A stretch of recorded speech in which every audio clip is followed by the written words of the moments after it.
नमस्कार, जय Hind. All exam guide गुरु का यूट्यूब चैनल आप सभी देख रहे हैं। मेरा नाम है सुजीत पांडे। आपके लिए तड़कते भड़कते क्वेश्चन लेकर आए हैं। दोस्तों, ये क्वेश्चन आप जिस एग्जाम की तैयारी कर रहे हैं 100% चांसेस हैं कि आपके एग्जाम में पूछे जा सकते हैं, क्योंकि ये क्वेश्चन 30 साल से बार बार लेकर आ रहे हैं। एग्जाम में बार बार हो रहे हैं 30 साल से।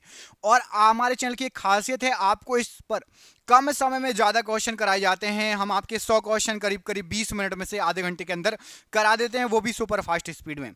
तो देखते हैं आप लोगों में से कम आधे क्वेश्चन सही कर पाता है। आपके एग्जाम में आएंगे ही आएंगे, चांसेस पूरे हैं। तो अच्छे से क्वेश्चन को रट लेना।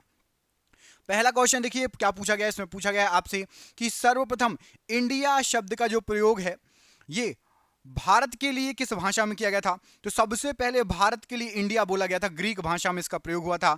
ऑप्शन नंबर बी, ग्रीक भाषा राइट आंसर है। अगले क्वेश्चन में पूछा गया कोई विधेयक धन विधेयक है अथवा नहीं, इसका निर्णय राज्य में कौन करेगा।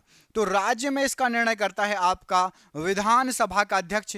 कोई विधेयक धन विधेयक है या नहीं, इसका निर्णय राज्यसभा में विधानसभा अध्यक्ष करता है। अगला क्वेश्चन देखिए, इसमें आपसे पूछा गया है कि उच्चतम न्यायालय जो रहता है को परामर्शदात्री बनाया गया है किस अनुच्छेद के द्वारा। तो जो उच्चतम न्यायालय है ये आपका परामर्शदात्री का काम करता है, और ये अनुच्छेद 143 अनुच्छेद 143 के द्वारा बनाया गया है। Option number C 143 right answer है। समान वर्षों में होने वाले क्षेत्रों को जोड़ने वाली रेखाएं क्या कहलाती है। तो जहां पर समान वर्षा होती है, पानी समान गिरता है, ऐसे क्षेत्रों को जोड़ने वाली रेखाएं आइसो हाइट रेखाएं कहलाती हैं। ऑप्शन नंबर यहां पर भी आइसो हाइट रेखा राइट आंसर है। पॉइंट पेड्रो तथा पिड्रूटा गाला निम्न में से किस देश का सर्वोच्च पर्वत शिखर है। तो पॉइंट पेड्रो कहते हैं, नहीं तो पिड्रूटा गाला कहा जाता है, और ये आपका श्रीलंका हमारे पड़ोसी देश का सबसे ऊंचा शिखर है, सबसे ऊंचा पॉइंट है। रूस की सर्वाधिक महत्वपूर्ण नदी इनमें से कौन सी है। तो रूस की सबसे ज्यादा महत्वपूर्ण नदी आपकी वोल्गा नदी। ऑप्शन नंबर डी वोल्गा नदी राइट आंसर है। एक कैलेंडर वर्ष में अधिक से अधिक कितने ग्रहण हो सकते हैं। तो एक साल में आपके ज्यादा से ज्यादा 7 ग्रहण हो सकते हैं। ऑप्शन नंबर यहां पर भी 7 ग्रहण राइट आंसर है।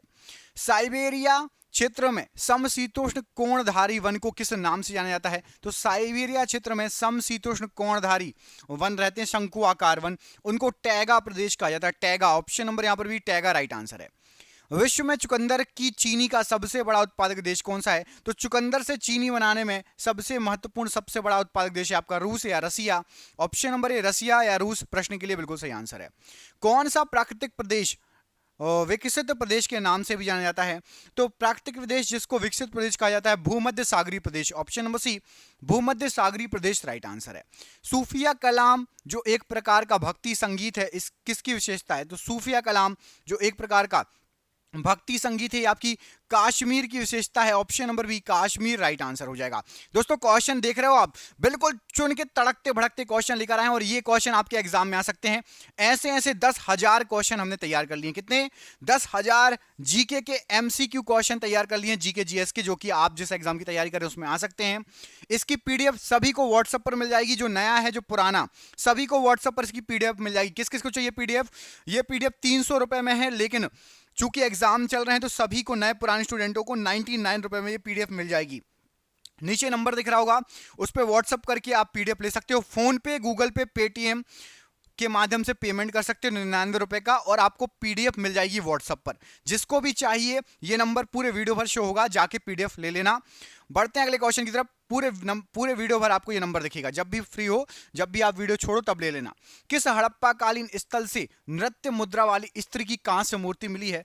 तो कांस्य मूर्ति जो कि नृत्य की मुद्रा में एक स्त्री है, मोहनजोदाड़ो। ऑप्शन नंबर ए मोहनजोदाड़ो राइट आंसर है। अल बरूनी का पूरा नाम क्या था। तो अल बरूनी का पूरा नाम था अब आपका Abu Rehan Mohammad. Option number A Abu Rehan Mohammad right answer है। कुषाण काल में सबसे अधिक विकास किस क्षेत्र में हुआ था। तो कुषाण काल के समय सबसे अधिक जो विकास हुआ था ये वास्तुकला के क्षेत्र में हुआ था। ऑप्शन नंबर डी वास्तुकला का क्षेत्र राइट आंसर है। साइमन कमीशन का भारत आगमन किस वर्ष में हुआ था। तो साइमन कमीशन जो भारत आया था ये सन 1928 की बात है। 1928 में भारत आया था साइमन कमीशन। निम्नलिखित में से किस इतिहासकार माफ कीजिएगा ने शाहजहां के शासनकाल को मुगल काल का स्वर्ण युग कहा था। तो ए एल श्रीवास्तव ने कहा था शाहजहां के शासनकाल को कि यह स्वर्ण काल है मुगल काल का। रिहंद बांध परियोजना से किन राज्यों की सिंचाई होती है? तो रिहंद बांध परियोजना से उत्तर प्रदेश और बिहार, इन दो राज्यों की सिंचाई होती है। Option number C right answer है। गिरना परियोजना कहां अवस्थित है? तो जो गिरना परियोजना है ये आपकी महाराष्ट्र में अवस्थित है। Option number B Maharashtra right answer है। अलमाटी बांध किस नदी व राज्य में बनाया जा रहा है? तो अलमाटी बांध आपका कृष्णा नदी पर कर्नाटक में बनाया जा रहा है। ऑप्शन नंबर ए यहां पर राइट आंसर है। काजू का सबसे बड़ा उत्पादक राज्य कौन सा है? तो काजू का सबसे बड़ा उत्पादक राज्य आपका केरल राज्य है। ऑप्शन नंबर ए केरल राज्य राइट आंसर है। अंग्रेजी शासन के दौरान भारत के आर्थिक दोहन के विचार का प्रतिपादन किसने किया? तो भारत के आर्थिक दोहन के विचार का जो प्रतिपादन किया गया दादा भाई नौरोजी के द्वारा किया गया। ऑप्शन नंबर ए यहां पर राइट आंसर है। 1946 में बनी अंतरिम सरकार में राजेंद्र प्रसाद के पास कौन सा विभाग था? तो राजेंद्र प्रसाद जी के पास खाद्य और कृषि विभाग था, जो 1946 में अंतरिम सरकार बनाई गई थी। A nation in the making नामक पुस्तक किसने लिखी है? तो a nation in the making ये पुस्तक सुरेंद्र नाथ बनर्जी ने लिखी है। ऑप्शन नंबर यहां पर सी सुरेंद्र नाथ बनर्जी राइट आंसर है। भारत की संघीय व्यवस्थापिका को किस नाम से जाना जाता है? तो भारत की संघीय व्यवस्थापिका संसद के नाम से जानी जाती है। ऑप्शन नंबर डी संसद राइट आंसर है। ताला जल विद्युत परियोजना किस देश के साथ भारत की संयुक्त परियोजना है? तो ताला जल विद्युत परियोजना ये भूटान के साथ भारत की संयुक्त परियोजना है। Option number B Bhutan right answer है। किस चीनी जनरल ने कनिष्क को हराया था? तो कनिष्क को पेन चाओ ने हराया था। ये एक चीनी जनरल था पेन चाओ, इसने कनिष्क को हराया था। द प्रिंस निम्न में से किस लेखक की प्रसिद्ध पुस्तक है? तो द प्रिंस ये मैकियावेली की प्रसिद्ध पुस्तक है। ऑप्शन नंबर ए मैकियावेली राइट आंसर है। निम्न में से किस मुगल शासक के शासन काल में रुपए की ढलाई सबसे ज्यादा हुई? तो रुपए की ढलाई सबसे ज्यादा हुई थी औरंगजेब के समय। ऑप्शन नंबर डी औरंगजेब प्रश्न के लिए राइट आंसर है।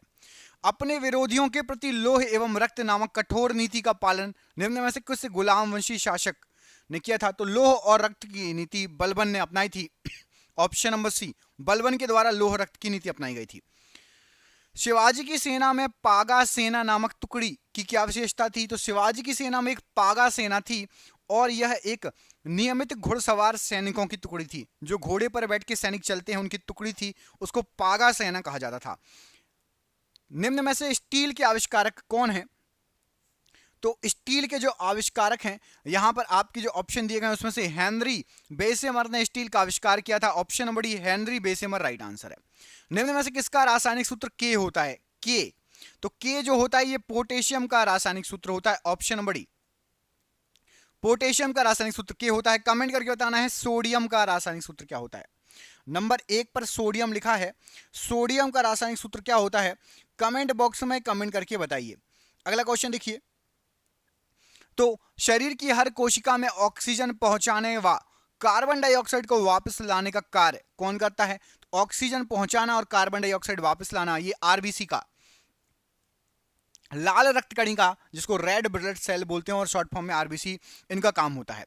थल सेना के प्रशिक्षण संस्थानों में सम्मिलित आर्म्ड सेंटर निम्न में से किस स्थान पर है? तो आर्म्ड सेंटर यहां पर आपको जो ऑप्शन दिए गए हैं, थल सेना का प्रशिक्षण संस्थान अहमदाबाद। ऑप्शन नंबर ए अहमदाबाद राइट आंसर हो जाएगा। हिरविनिया निम्न में से किस देश की मुद्रा है? तो हिरविनिया ये आपकी यूक्रेन की मुद्रा है। ऑप्शन नंबर डी यूक्रेन की मुद्रा है हिरविनिया। निम्न में से किस रेलवे मंडल का मंत्रालय मुंबई सेंट्रल में है? तो मुंबई सेंट्रल में यहां पर आपको जो ऑप्शन दिए गए हैं मध्य रेलवे का मंत्रालय। ऑप्शन नंबर ए मध्य रेलवे मुंबई सेंट्रल में। मुंबई में एक और रेलवे का जोन है, कमेंट करके बताइए। मुंबई में 2 रेलवे जोन है, कमेंट बॉक्स में दूसरे का नाम बताइए। एक तो आपको बता दिया। सीमा सड़क संगठन की स्थापना निम्न में से किस वर्ष की गई थी?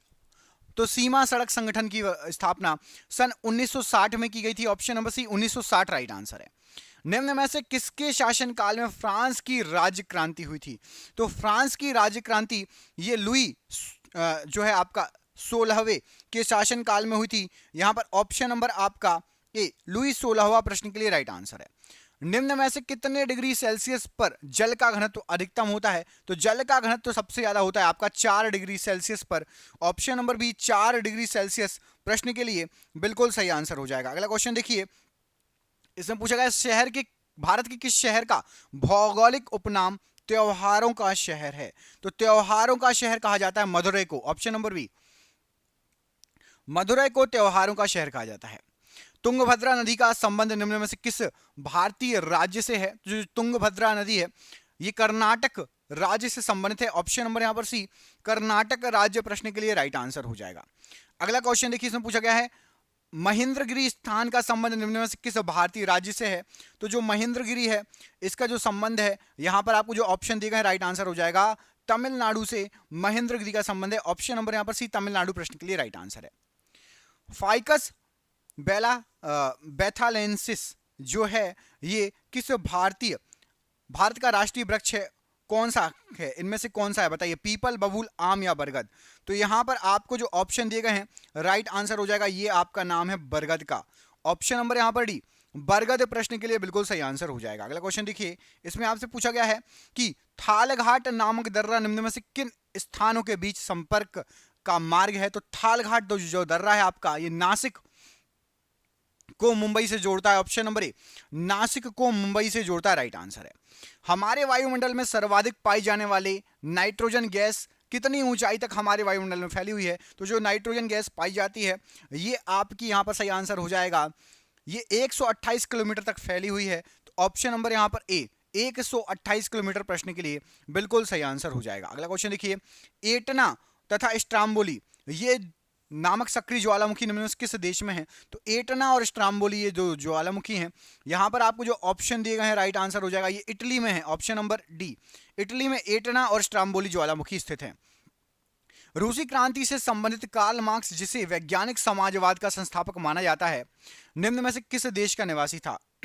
तो जो कार्ल मार्क्स था ये आपका जर्मनी का निवासी था। ऑप्शन नंबर बी, जर्मनी प्रश्न के लिए राइट आंसर है।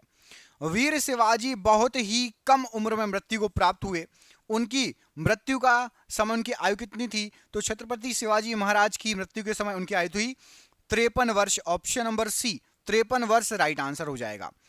टोक्यो जो कि जापान की राजधानी है को निम्न में से किस रूप में जाना जाता है? तो विश्व की सर्वाधिक आबादी वाला शहर कहा जाता है टोक्यो को।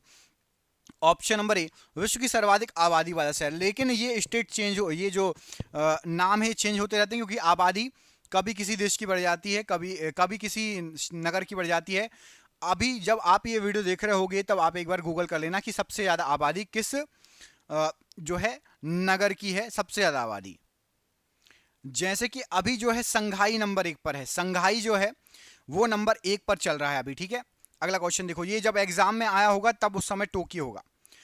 मानव द्वारा पहली अंतरिक्ष यात्रा निम्न में से किस अंतरिक्ष यान में की गई थी?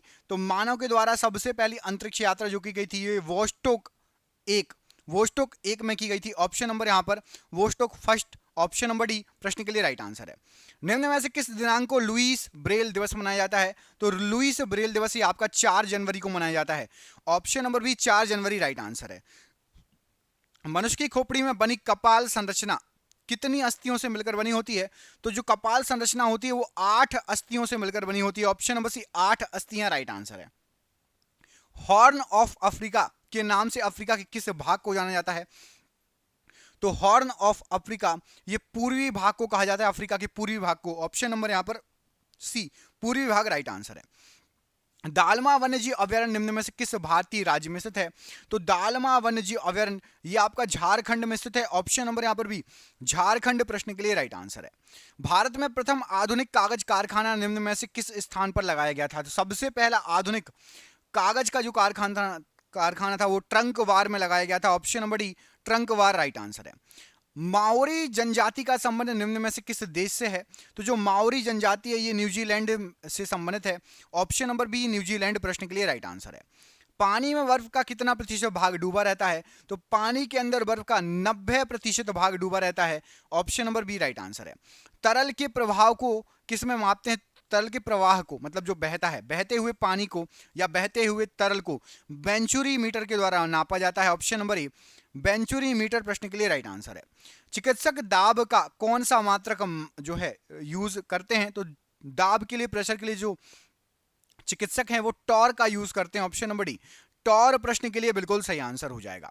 कौन सा पदार्थ संक्षारक है इनमें से? तो यहां पर आपको जो ऑप्शन दिए गए हैं उसमें से आपका जिंक ऑक्साइड ये एक संक्षारक है। ऑप्शन नंबर ए जिंक ऑक्साइड राइट आंसर है। कार्बन एक क्या है? तो कार्बन जो है ये आपका एक अधातु है। ऑप्शन नंबर बी कार्बन एक अधातु की श्रेणी में आता है। क्यूरी किसकी इकाई का मान है? तो जो क्यूरी होता है ये रेडियोधर्मिता की इकाई का मान है। ऑप्शन नंबर ए रेडियोधर्मिता की इकाई का मान है क्यूरी। निम्नलिखित में से कौन सा कथन असत्य है या गलत है? तो यहां पर आपको जो ऑप्शन दिया गया है उसमें से प्रकाश संश्लेषण में कार्बन जो है ऑक्सीजन का उपयोग होता है, ये गलत है। प्रकाश संश्लेषण में कार्बन डाइऑक्साइड का उपयोग होता है और ऑक्सीजन निकलती है। प्रकाश संश्लेषण में कार्बन डाइऑक्साइड का उपयोग होता है, ऑक्सीजन का नहीं, याद रखना, ऑक्सीजन बाहर निकलती है। बंद कमरे में अंगीठी जलाकर सोने से मृत्यु का कारण कौन सी गैस है? तो कार्बन मोनोऑक्साइड जो है, यदि आप कोयले की अंगीठी जलाएंगे तो कार्बन मोनोऑक्साइड उसमें से निकलती है और बंद कमरा करके सोएंगे तो हो सकता है मृत्यु भी हो जाए। ऑप्शन नंबर ए। निम्नलिखित में से कौन अधिकतम कुशलता पूर्वक सौर ऊर्जा को रासायनिक ऊर्जा में परिवर्तित करता है? तो सौर ऊर्जा को रासायनिक ऊर्जा में परिवर्तन अधिकतम कुशलता पूर्वक क्लोरेला करता है। ऑप्शन नंबर ए क्लोरेला राइट आंसर है।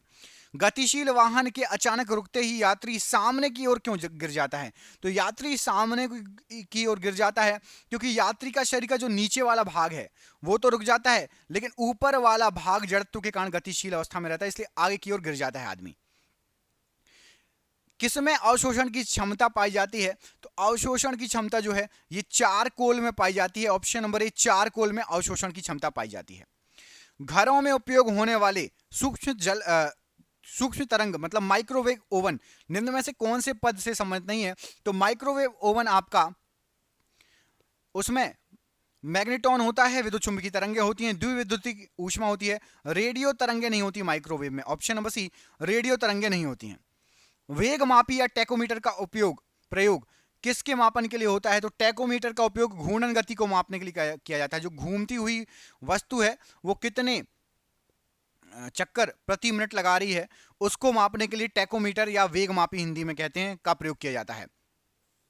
घरेलू विद्युत युक्तियों को इस प्रकार संयोजित किया जाता है जिससे, तो घरेलू विद्युत युक्तियों को इस प्रकार संयोजित किया जाता है जिससे उनको एक समान वोल्टा या वोल्टेज प्राप्त हो। ऑप्शन नंबर बी एक समान वोल्टेज प्राप्त हो, अलग अलग वोल्टेज प्राप्त ना हो।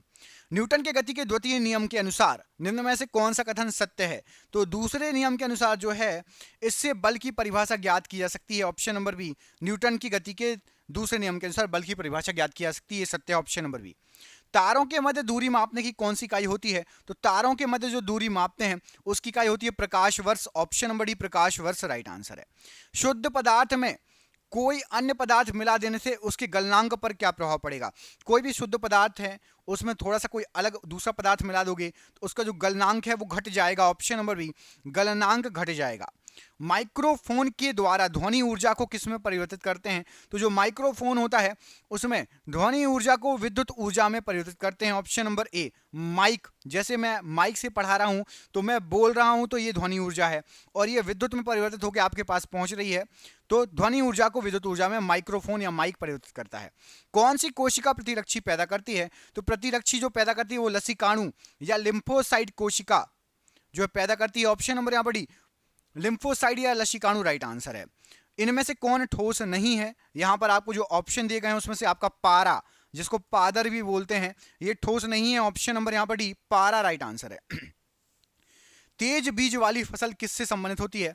तो तेज बीज वाली फसल ये क्रूसीफेरा से संबंधित है। ऑप्शन नंबर यहां पर भी क्रूसीफेरा राइट आंसर है।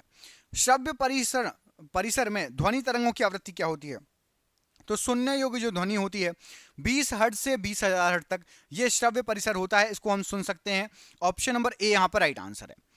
पाश्चर प्रसिद्ध है किस चीज के लिए? तो जो पाश्चर हैं रोगों की जर्म थ्योरी के लिए प्रसिद्ध है। लुईस पाश्चर रोगों की जर्म थ्योरी के लिए। Option number C right answer है। एमरी कहलाता है इनमें से क्या? तो जो एमरी है ये अशुद्ध एल्यूमिना को एमरी कहा जाता है। ऑप्शन नंबर बी अशुद्ध एल्यूमिना को एमरी कहा जाता है।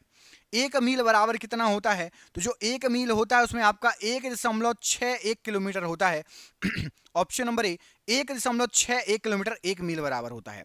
निम्न में से कौन सा भाग ग्रसनी में उपस्थित नहीं होता? तो जो ग्रसनी होती है इसमें आपकी नासा गुहा होती है, कंठ ग्रसनी होती है और स्वर रज्जु होता है। मुख ग्रसनी ये ग्रसनी का भाग नहीं है, ऑप्शन नंबर बी। स्वर रज्जु किस में होता है? तो स्वर रज्जु आपका कंठ या गले में होता है, ऑप्शन नंबर बी। स्वर रज्जु कंठ या गले में होता है। और ये आज का आखिरी क्वेश्चन कि निम्न में से एक अनुवांशिकी रोग नहीं है, कौन सा?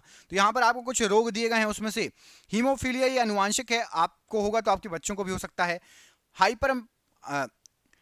हाइपरट्राइकोसिस ये भी आपके बच्चों को हो सकता है यदि आप में है। थैलेसीमिया भी हो सकता है। मस्तिष्क ज्वर यदि आपको है तो आपके बच्चे को नहीं हो सकता।